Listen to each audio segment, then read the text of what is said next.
It's that time of year again. The Copa America's back in the USA, and you know what that means. Messi Magic, Suarez and his Uruguay amigos, some Chile Magic, and the Samba boys of Brazil on the struggle bus. That's right folks, the boys in yellow haven't exactly been setting the pitch on fire lately. Star players aren't stepping up to the plate. You've got dodgy performances here and there, and to make matters worse, a legendary name isn't feeling the current Selecao team. So, what's up with this team? This year's edition of the Copa America is shaping up to be epic.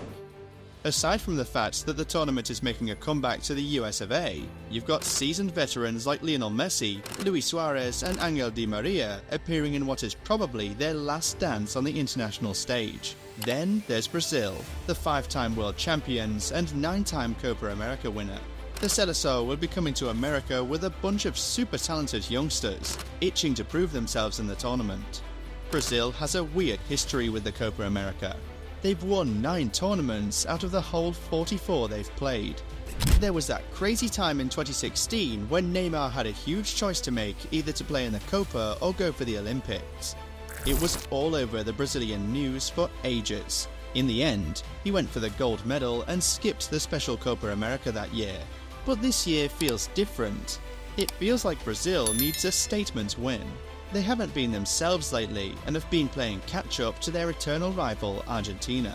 The Selecao lost out to the Argentines in the last Copa America tournament and also watched them lift the World Cup in Qatar in 2022.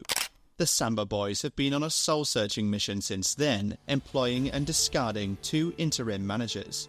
2023 was a particularly rough year.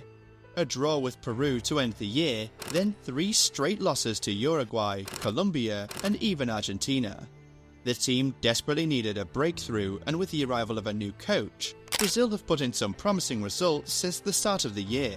The Selecao have played 4 matches in 2024 so far, beating England and Mexico and drawing with USA and Spain. The team is shaping up to be the real deal going into the Copa America tournament, turning skeptics into believers. Well, maybe not every skeptic, but the doubters will never go away. One of the very famous ones is the legendary Ronaldinho himself. When last did you hear a furious Ronaldinho speak his mind? Well, I can't recall either. Ronnie is not usually the guy to go all critic in the press, but it seems that this current Brazil squad must be getting to him. The legend himself went off on Instagram the other day about the state of the current Brazil team. In a lengthy Instagram post that went viral, he labelled the team as the worst team in recent years, also saying that they have no respectable leaders, only average players for the majority. Now, the post did turn out to be all part of an ad campaign, but still, those words definitely did echo how a lot of football fans feel about this squad. There's no doubt the Selecao need to turn things around, and fast. That pressure falls squarely on the manager, Dorival Jr. Dorival Jr has his work cut out for him. He basically walked into a firestorm when he became Brazil's coach back in January. But one thing's for sure, this 62-year-old coach is a breath of fresh air. He's not super strict with tactics. He's more like, we'll figure it out together kind of guy. This coach is no newbie though. Dorival has been around the block, managed a bunch of talented teams, and even won the Copa Libertadores with Flamengo just a couple years ago. He might not have coached Brazil before, but he knows how to win. And guess what? His style is the complete opposite of Diniz. In their warm-up games against England and Spain in March, he tried out a 4-3-3 formation with Rodrigo floating around up front, and it worked like a charm. Especially that game at Wembley.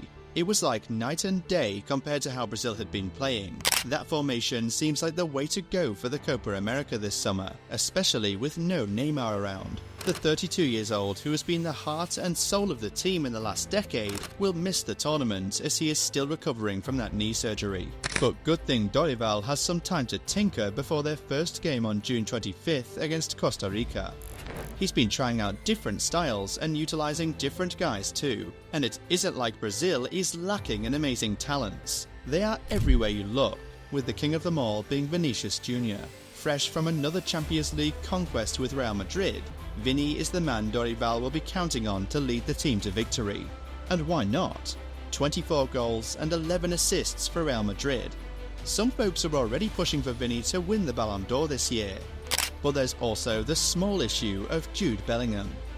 The Englishman, who had a fantastic season at Madrid, is also a solid contender for the Ballon d'Or. And with the Euros and Copa America taking place in the same period, there's no doubt Vinicius has to put in a massive shift in America to win over some voters. So who do you think is more deserving of the award? Talk to me in the comment section. But aside from the Ballon d'Or talk, this year's Copa America is Vinny's chance to really prove he's the man to lead the team going forward, especially without Neymar around to steal the spotlight. Neymar has done an incredible job leading Brazil in major tournaments, and with his absence in this competition, there's no hiding for Vinny. His form for Brazil hasn't really been impressive. Man has got 3 goals and 5 assists for Brazil in 30 matches. If he really wants to win over the hearts of people, this year's Copa America is the place to do it. But Vinny isn't the only young gun from Real Madrid who will be looking to make a statement. There's also Endrick, the new kid on the block. This 17-year-old wonder kid is all over social media with those fancy aura edits football Twitter loves. But forget those flashy ads. The Copa America is your chance to see him play for real. This kid's a complete player, even for his age. He scores amazing goals, and he's also super smart with his movement and surprisingly strong for his size. Plus, Endrick just seems to have this confidence about him, like he was born for this. It's crazy. Remember those goals he scored against England and Spain? This boy has got ice in his veins. He's no doubt got that clutch factor, and who knows, he might just shock the world at this Copa America. Of course, everyone's excited about the big names like Vinicius and Endrick who are expected to shine for Brazil, but the Selecao will be counting on even more amazing players to step up their game. Dorival definitely made some interesting choices in his first team list for the tournament in America. The veteran coach left out the Manchester United duo of Antony and Casemiro. But hey, maybe that's what this team needs, a fresh start, no pressure from past glories. Starting up front, we've got the usual suspects in Vinicius and Rodrigo, supported by Barcelona's Raphinha, Arsenal's Gabriel Martinelli, Porto's Pepe and Evan Nilsson, 17-year-old Endrick, and the new guy from Girona, Savio. Alongside Endrick, the 20-year-old winger who had a breakthrough season in La Liga will be one to watch out for. Savio is a super fast lefty who can play on either wing.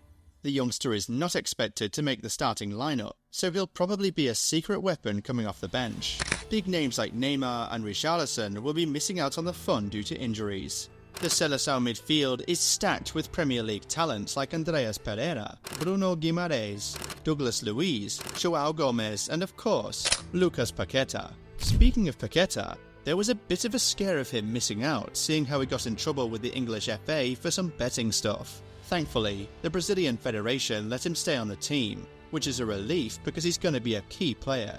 In goal, you've got the ever-dependable Alisson to count on, and with Ederson out injured, there's no doubt Alisson will be the undisputed #1 in goal. Sucks for Ederson, but that's football sometimes. Dorival brought it back home, selecting Bento from Atletico Paranaense and a certain Rafael from Sao Paulo to fill the 2 extra slots for the goalkeeping position. Going back to the defence, there's a PSG duo of Lucas Beraldo and Marquinhos. Arsenal's Gabriel, who had a fantastic season for his club, is probably going to be starting alongside Marquinhos. Right back, Yan Couto is the second Girona player on the list. Guilherme Arana, who has been one of the highlights of Atletico Mineiro this season, will be on the plane to America. His competition for the left-back role will be the much-favoured Wendell. The FC Porto fullback has put up some excellent displays in the Portuguese league, but he's still brand new to the national team. He has only just played 3 games for the Selecao, and they were all friendly games. So nobody's quite sure yet if he's the answer to their left-back problems they've been having for a while. It'll be interesting to see how he does. Usually, the Selecao goes into tournaments with a ton of pressure on their shoulders. Brazilian fans can be tough, sometimes a little too tough on their own team. But this Copa America feels different. Maybe it's because there are no big names like Neymar, Casemiro, or Thiago Silva this time around. The team's younger, fresher, and most importantly, they don't have all that baggage from past tournaments. There's a lighter mood around the team, and even the fans seem more relaxed. Yeah, big props to Dorival for keeping things chill. But let's be real, this good mood can disappear fast in football. especially in a big tournament. Once the tournament starts, things will probably get intense again. After all, Brazilian fans expect the best, and anything less than reaching the semi-finals will be seen as a huge disappointment, as they have made the semis only twice in the last 5 tournaments. The group stage is gonna be tough. They've got old rivals Colombia to deal with, and who knows what other challenges await. But hey, maybe this young team with a new coach and a fresh approach can surprise everyone and make a run all the way to the final. That would definitely shut up the critics and get the fans back on their side.